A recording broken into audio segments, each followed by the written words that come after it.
हिना काटर्स, welcome to प्राजापंख news. आप देख रहे हैं प्राजापंख न्यूज। નમસ્કાર દર્શક મિત્રો, પ્રજાપંખ ન્યૂઝમાં આપનું સ્વાગત કરું છું। સુરત શહેરના સચિન વિસ્તારમાં એટીએમ ચોરીના અનડિટેક્ટ ગુનાઓ ઉકેલવામાં પોલીસને મળી મોટી સફળતા। યુકો બેંકના એટીએમ મશીનમાં રૂપિયા ઉપાડવાની ટ્રે આગળ કાળી પ્લાસ્ટિકની પટ્ટી લગાવી મશીનમાંથી નીકળતા રૂપિયા ચોરી કરતી ગેંગને સચિન પોલીસે રંગેહાથ પકડી પાડી છે। પોલીસ દ્વારા આ ગેંગ પાસેથી જુદી જુદી બેંકના કુલ 18 એટીએમ કાર્ડ અને 26,000 રૂપિયા 750 રૂપિયાના રોકડ મુદ્દામાલ કબજે કરવામાં આવ્યા છે। પોલીસ કમિશનર સાહેબશ્રી તેમજ સિનિયર અધિકારીઓના માર્ગદર્શન હેઠળ એટીએમ ચોરી અને કાર્ડ સ્વેપિંગ જેવા ગુનાઓને અટકાવવા વિશેષ અભિયાન ચલાવવામાં આવી રહ્યું છે। આવી જ કાર્યવાહી દરમિયાન સર્વેલન્સ સ્ટાફને બાતમી મળતા 4 આરોપીઓને ઝડપી લેવામાં આવ્યા। પકડી પાડાયેલા આરોપીઓની ઓળખ વિક્કીકુમાર ગુપ્તા, છોટુકુમાર પાસવાન, ક્રિશકુમાર ઠાકુર અને કૃષ્ણકુમાર શર્મા તરીકે થઈ છે।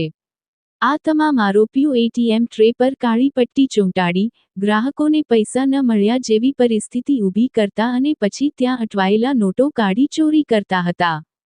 સચિન પોલીસે આ ગેંગને 28મી નવેમ્બરના રોજ રાત્રે અટક કરી હતી। પછી તેમને કોર્ટમાં રજૂ કરતા 1 ડિસેમ્બર સુધીનો રિમાન્ડ પણ મંજૂર કરવામાં આવ્યો છે। આ કાર્યવાહી police inspector PN Vaghela, police sub inspector ND Damor તથા સર્વેલન્સની સમગ્ર ટીમના ઝડપભર્યા પ્રયાસોથી સફળ થઈ છે। સુરતમાં એટીએમ ચોરીના અનેક અનડિટેક્ટ ગુનાઓ ડિટેક્ટ થતા શહેરમાં પોલીસ પ્રત્યે વિશ્વાસ વધુ મજબૂત બન્યો છે। આ સાથે જ સમાચારનો અંત। વધુ અપડેટ્સ માટે જોડાયેલા રહો પ્રજાપંખ ન્યૂઝ સાથે। નમસ્કાર। આ બાબતે એસીપી એમપી ગોહિલ શું કહે છે સાંભળીએ। યુકો બેંકના સચિન બ્રાન્ચના બ્રાન્ચ મેનેજરશ્રીએ એક ફરિયાદ સચિન પોલીસ સ્ટેશનમાં આપેલી તારીખ 28/11/2025ના રોજ। ફરિયાદની ટૂંકી વિગત એવી છે કે જે યુકો બેંકની જે બ્રાન્ચ જે છે એના અડીને જ એટીએમ યુકો બેંકનું જ એટીએમ સેન્ટર આવેલું છે। દરરોજ આ બ્રાન્ચ મેનેજરશ્રી જે છે એ એટીએમ સેન્ટરમાં ઇન્સ્પેક્શન કરવા માટે જતા હોય છે કે એટીએમ બરાબર ચાલે છે, કોઈ ગડબડ તો છે નહીં। તો એ 26 તારીખ અને 27 તારીખે ત્યાં ગયેલા તો એમને એટીએમ મશીન જે છે એમાં કેશ ડિસ્પેન્સર કે જ્યાંથી રોકડ રકમ બહાર નીકળે એના ભાગે થોડી છેડછાડ થયેલી નજરે પડી અને એમાં જે એક ડસ્ટબિન પડેલું હોય છે, ડસ્ટબિનમાં ડબલ બાજુ ગમ લગાવેલી એક બ્લેક કલરની પટ્ટી જોવા મળી।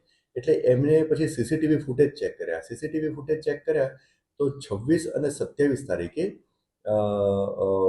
2 દિવસે કોઈ શંકાસ્પદ વ્યક્તિની હિલચાલ નજરે પડી। એટલે એના ઉપરથી અમને એવું લાગ્યું કે આ ગમ જે ડબલ બાજુ ગમ જે બ્લેક પટ્ટી જે છે એને ત્યાં કેશ ડિસ્પેન્સરના ભાગે કોઈ વ્યક્તિ લગાડે તો કોઈ વ્યક્તિ ત્યાં પૈસા ઉપાડવા માટે આવે તો એ જગ્યાએથી રોકડ રકમ બહાર નીકળે નહીં અને જે પટ્ટી જે છે એના ભાગે ચોંટી જાય। એટલે આ બાબતે એમને સચિન પોલીસ સ્ટેશનમાં ફરિયાદ આપેલી હતી। જે તે વખતે ફરિયાદ દાખલ થઈ એ વખતે ગુનો અનડિટેક હતો।